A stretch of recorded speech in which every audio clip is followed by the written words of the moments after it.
Reborn for My Revenge Chapter 26, The Door That Was About to Open Delhi, Singhania mention.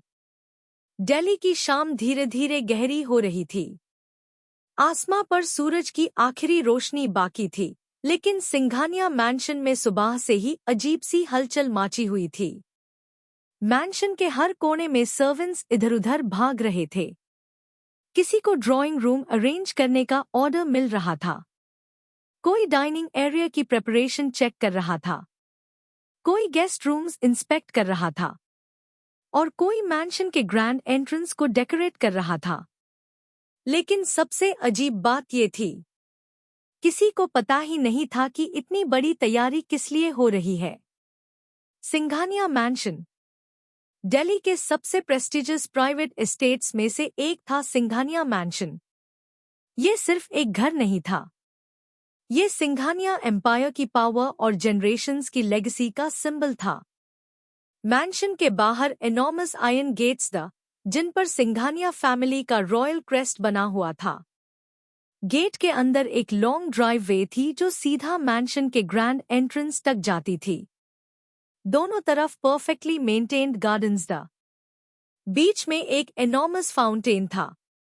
Mention का exterior Ivory और sandstone tones में बना था। Massive pillars, large arched Windows, curved wooden doors और entrance के ऊपर एक enormous balcony. अंदर एंटर करते high double height grand hall था। क्रिस्टल शैंडलियर सीलिंग से लटक रहा था। मार्बल फ्लोरिंग पर एक्सपेंसिव पर्शियन कार्पेट्स बिछे हुए द वॉल्स पर सिंघानिया फैमिली के पुराने पोर्ट्रेट्स लगे हुए द। लेकिन आज इस पूरे मैंशन में एक अजीब सी थी। सिंघानिया फैमिली मैंशन के ग्रैंड लिविंग रूम में 4 लोग मौजूद थे। रोनित सिंघानिया 45, सिंघानिया फैमिली के हेड, एक powerful businessman, strict personality, controlled expressions और अपने फैमिली मैटर्स को लेकर एक्सट्रीमली प्राइवेट।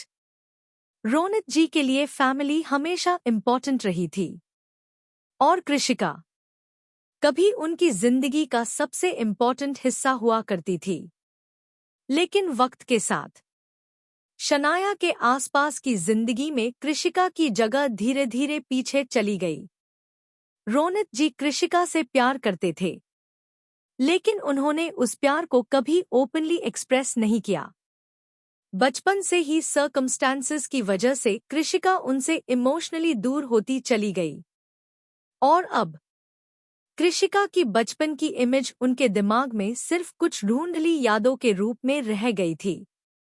कभी कभी उन्हें बस एक छोटी सी बच्ची का चेहरा याद आता, लेकिन वो चेहरा पूरी तरह क्लियर नहीं होता। सारा सिंघानिया 45, रोनित जी की दूसरी वाइफ, लेकिन कृषिका के लिए वो उसकी रियल मदर थी। सारा जी रोनित जी से कॉलेज के टाइम से ही प्यार करती थी। उनके रिश्ते में इमोशंस बहुत गहरे थे, लेकिन कृषिका के केस में सारा जी के दिल में एक अजीब सा गिल्ट था।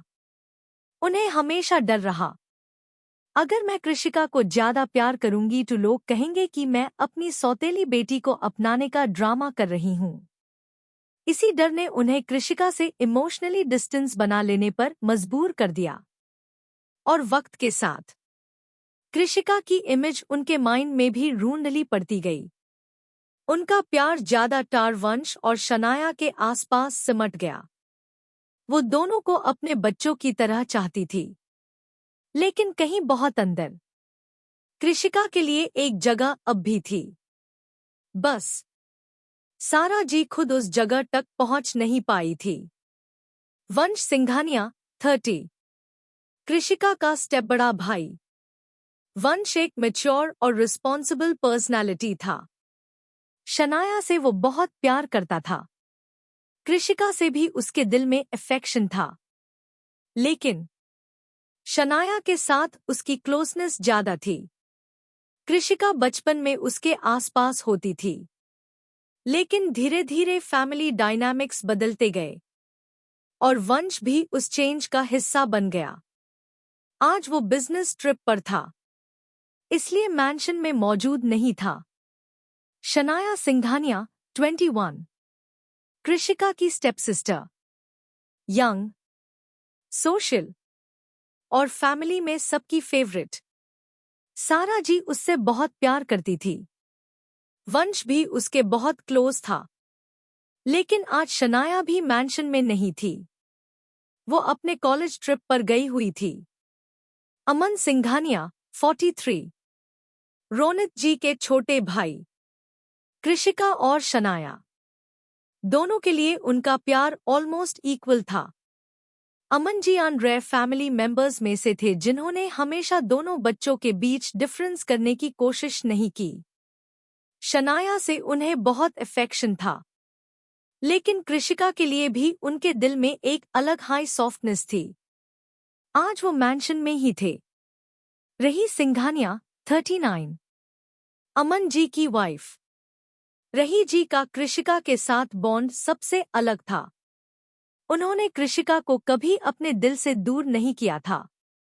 उनके लिए कृषिका बस कृषिका थी, ना स्टेप डॉटर, ना किसी कंपैरिजन का हिस्सा, बस एक बच्ची। रही जी को शनाया से कोई नफरत नहीं थी, बिल्कुल नहीं। लेकिन उनके दिल में शनाया के लिए वो अटैचमेंट नहीं थी जो कृषिका के लिए थी। रौनक सिंघानिया, 29, अमन जी और रही जी का बड़ा बेटा। रौनक अपने फादर की तरह बैलेंस्ड पर्सनालिटी रखता था। उसके लिए कृषिका और शनाया दोनों इम्पॉर्टेंट था। वो दोनों को इक्वली ट्रीट करता था। लेकिन जब कृषिका को फैमिली के सपोर्ट की जरूरत थी, रौनक भी उसके लिए ओपनली खड़ा नहीं हुआ। शायद सर्कमस्टेंसेस ने उसे रोक दिया था, शायद फैमिली प्रेशर ने। लेकिन कृषिका के लिए ये डिफरेंस कभी मैटर नहीं करता। उसके लिए साइलेंस भी एक आंसर होता है। रौनक भी आज मैंशन में नहीं था। वो अपने कॉलेज में था। और फिर था अंश सिंघानिया, 27, अमन जी और रही जी का छोटा बेटा। कृषिका के लिए अंश अलग था। जब कृषिका सिंघानिया फैमिली से दूर हुई थी, अंश ने भी कुछ वक्त बाद फॉरेन जाकर अपनी स्टडीज कंप्लीट करने का डिसीजन लिया। लेकिन उसके जाने के पीछे सिर्फ एजुकेशन नहीं थी। कृषिका के चले जाने के बाद मैंशन का माहौल उसके लिए बादल गया था। वो घर में रहता तो हर जगह कृषिका की यादें मिलती। उसका रूम, उसके टॉयज, उसकी छोटी छोटी बातें और सबसे बढ़कर उसका खाली रह गया हुआ स्पेस। इसलिए अंश फॉरेन चला गया, स्टडीज कंप्लीट की, करियर बनाया। लेकिन कृषिका को कभी अपने दिल से कंप्लीटली नहीं निकाल पाया। कुछ रिश्ते दूर जाने से खत्म नहीं होते, बस छुप हो जाते हैं। मैंशन में वापस लिविंग रूम में रोनित जी सोफा पर बैठे हुए था। उनके सामने टेबल पर कुछ फाइल्स रखी थी। सारा जी बार बार अपनी वॉच देख रही थी। अमन जी विंडो के पास खड़े थे और रही जी सर्वेंट्स को इंस्ट्रक्शंस दे रही थी। अचानक सारा जी ने पूछा, आखिर इतनी तैयारी किस लिए हो रही है? रोनित जी ने फाइल से नजर उठाई। मुझे भी नहीं पता। अमन जी ने हल्की सी भौं उठाई। आपको नहीं पता? रोनित जी ने सिर हिला दिया। मुझे बस इतना कहा गया है कि आज मैंशन को कंप्लीटली रेडी रखना है। रही जी ने भी हैरानी से कहा, मैंने सर्वेंट्स से पूछा था, उन्हें भी एग्जैक्ट इन्फॉर्मेशन नहीं है। सारा जी कुछ पाल छुप रही, फिर धीरे से बोली, क्या वंश ने कुछ बताया? रोनित जी, वो बिजनेस ट्रिप पर है। अमन जी ने कहा, शनाया भी कॉलेज ट्रिप पर है। रही जी ने तुरंत ऐड किया, और रौनक कॉलेज में है। रूम में एक पाल के लिए साइलेंस छा गया। मैंशन में सिर्फ सर्वेंट्स की फुटस्टेप्स सुनाई दे रही थी। Something was coming. रही जी ने विंडो के बाहर देखा। मैंशन के एंट्रेंस पर सिक्योरिटी अनयूजुअली हाई थी। उन्होंने धीरे से कहा, कुछ तो है। अमन जी ने उनकी तरफ देखा। हाँ। सारा जी के दिल में अजीब सी बेचैनी होने लगी। पता नहीं क्यों उन्हें लग रहा था जैसे आज कुछ ऐसा होने वाला है जो सिंघानिया फैमिली की पूरी जिंदगी बदल देगा। रोनित जी ने अपनी वॉच देखी। जो भी है, उन्होंने कामली कहा, जल्दी पता चल जाएगा। तभी मैंशन के बाहर सिक्योरिटी गार्ड ने अचानक गेट की तरफ देखा। दूर से एक लक्जरी कार नजर आई। कार धीरे धीरे सिंघानिया मैंशन की तरफ बढ़ रही थी। सिक्योरिटी पर्सनल तुरंत अलर्ट हो गए। Grand iron gates automatically open होने लगे। कार ने ड्राइववे में एंट्री ली। मैंशन के अंदर बैठे चारों लोगों की नजर एक साथ एंट्रेंस की तरफ उठ गई। सारा जी खादी हो गई। अमन जी ने विंडो की तरफ कदम बढ़ाया। रही जी भी डोरवे के पास आ गई। रोनित जी ने अपनी फाइल टेबल पर रख दी। कार धीरे धीरे मैंशन के ग्रैंड एंट्रेंस के सामने आकर रुक गई। इंजन बंद हुआ। पूरे सिंघानिया मैंशन में एक अजीब सा सन्नाटा छा गया और कार का दूर खुलने ही वाला था। To be continued. Reborn for my revenge chapter, the face they had forgotten Singhania mansion. Car के रुकते हाई मैंशन के बाहर खड़े सिक्योरिटी गार्ड्स एकदम अलर्ट हो गए। ब्लैक लक्जरी कार का दूर खुला और उसमें से रौनक सिंघानिया बाहर निकला। रौनक ने एक नज़र मैंशन की तरफ देखी। उसके चेहरे पर थकान थी। कॉलेज से सीधा आने की वजह से उसके हाथ में कुछ फाइल्स भी थी। लेकिन जैसे ही उसने पीछे देखा, एक और लक्जरी कार मैंशन के गेट से अंदर आ रही थी। रौनक ने बस एक पल के लिए उस कार को देखा। उसने सोचा, शायद सिक्योरिटी की कोई कार होगी। उसने ज्यादा ध्यान नहीं दिया। बाद में देखेंगे। इतना सोचकर वो सीधा मैंशन के अंदर चला गया। कुछ देर बाद रौनक अपने रूम में गया। फ्रेश हुआ। ऑफिस के लिए रेडी हुआ।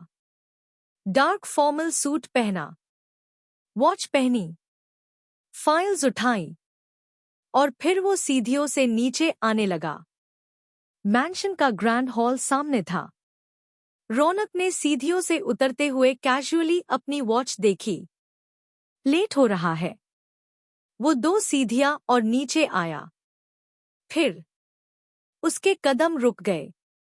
बिल्कुल रुक गए। उसका चेहरा एकदम फ्रीज हो गया। उसकी आंखें सामने टिक गई। हाथ में पकड़ी फाइल धीरे से नीचे हो गई, जैसे वक्त एक पल के लिए रुक गया हो। सामने का मंजर।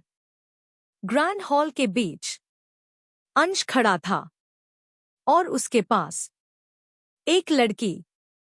एक ऐसी लड़की जिसे देखते ही रौनक की सांसों की रिदम एक पल के लिए बदल गई।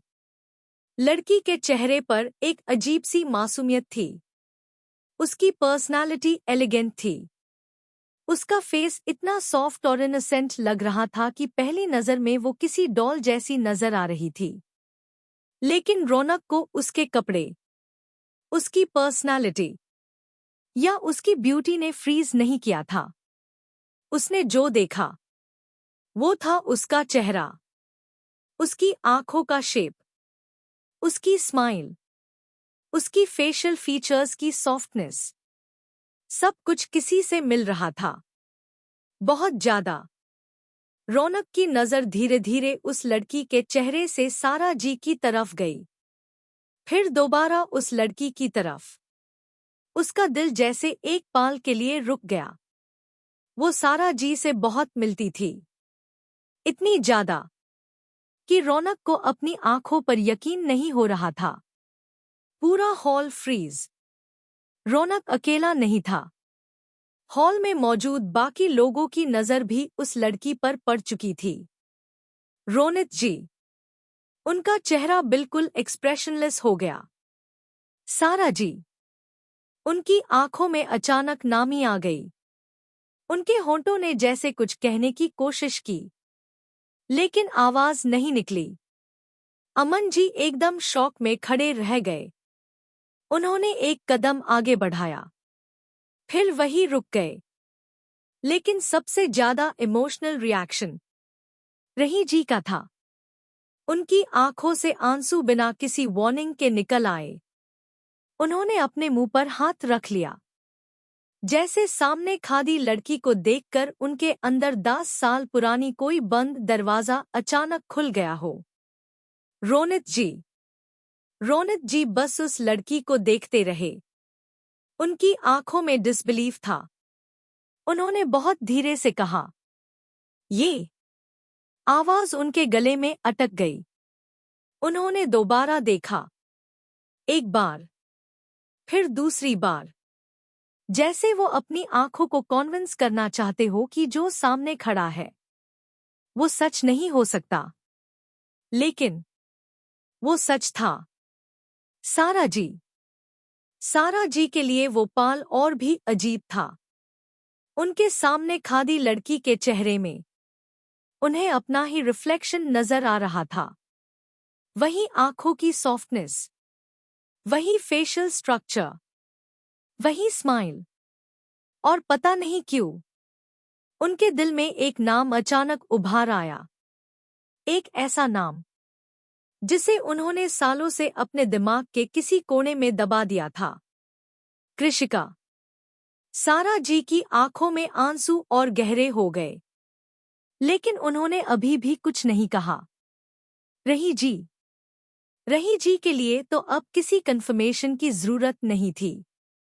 उनकी आंखों से आंसू रुक ही नहीं रहे थे। उन्होंने धीरे से अपने आप से कहा, कृष। बस एक नाम। एक नाम जिसमें सालों की यादें छुपी थी। अंश। अंश अब तक सबको देख रहा था। उसके चेहरे पर भी इमोशंस था, लेकिन उसकी नजर बार बार उस लड़की पर जा रही थी, जैसे वो उसकी प्रेजेंस को कंफर्म कर रहा हो, जैसे उससे डर हो कि अगर उसने एक पल के लिए भी नजर हटा ली तो शायद ये सपना टूट जाएगा। रौनक का शौक। रौनक अब भी सीढ़ियों पर खड़ा था। उसके दिमाग में एक हाई थॉट बार बार आ रहा था, इम्पॉसिबल। ये कैसे हो सकता है? उसने धीरे से सीढ़ियों से नीचे कदम रखा। 1, 2, 3। उसकी नजर अब भी उस लड़की से नहीं हटी। वो लड़की भी अब रौनक को देख रही थी। दोनों की नजरें मिली। रौनक के चेहरे पर एक अजीब सा कंफ्यूजन था। उससे कुछ याद आ रहा था। बहुत पुराना, बहुत धुंधला। एक छोटी सी बच्ची जो कभी मैंशन के कॉरिडोर्स में दौड़ा करती थी, जो उसके पीछे पीछे घूमती थी, जो उसे भैया कहकर बुलाती थी। लेकिन वो मेमोरी इतनी ढूंढली थी कि रौनक उससे प्रॉपर्ली पकड़ नहीं पा रहा था। नैरेटर, जिसे सिंघानिया फैमिली ने सालों तक इंडिया के हर कोने में ढूंढा था, जिसके लिए पुलिस स्टेशन से लेकर हॉस्पिटल्स तक चेक किए गए थे, जिसके लिए पूरे देश में सर्च करवाई गई, जिसकी तस्वीर लेकर लोग शहरों और गांवों तक पहुंच गए थे। नैरेटर की आवाज में हल्की सी आयरनी थी, लेकिन एक बात उन लोगों ने कभी सोची ही नहीं। एक छोटा सा पॉज। कृषिका इंडिया में थी ही नहीं, तो इंडिया में मिलती कैसे? नैरेटर ने हल्का सा सार्कास्टिक टोन लिया। इन बेचारों की सर्च भी इंडिया की बाउंड्रीज तक ही पहुंच पाई थी। दुनिया के बाकी हिस्से में देखने का ख्याल ही किसी के दिमाग में नहीं आया। वापस हॉल में रोनित जी ने फाइनली एक कदम आगे बढ़ाया। सारा जी की आंखों से आंसू गिर रहे थे। रही जी अपने आंसू पोंछने की कोशिश कर रही थी। अमन जी अभी भी शॉक में थे। रौनक सीढ़ियों से नीचे आ चुका था। और अंश, वो अब भी उस लड़की के पास खड़ा था, जैसे इतने सालों के बाद भी उसका हाथ छोड़ने का सवाल ही नहीं था। ग्रैंड हॉल में कोई कुछ नहीं बोल रहा था। बस एक ही चीज क्लियर थी, सिंघानिया मैंशन ने जिस चेहरे को भुला दिया था, वही चेहरा आज उनके सामने खड़ा था। और अब सबसे बड़ा सवाल था, क्या सिंघानिया फैमिली अपनी कृषिका को पहचान पाएगी? To be continued.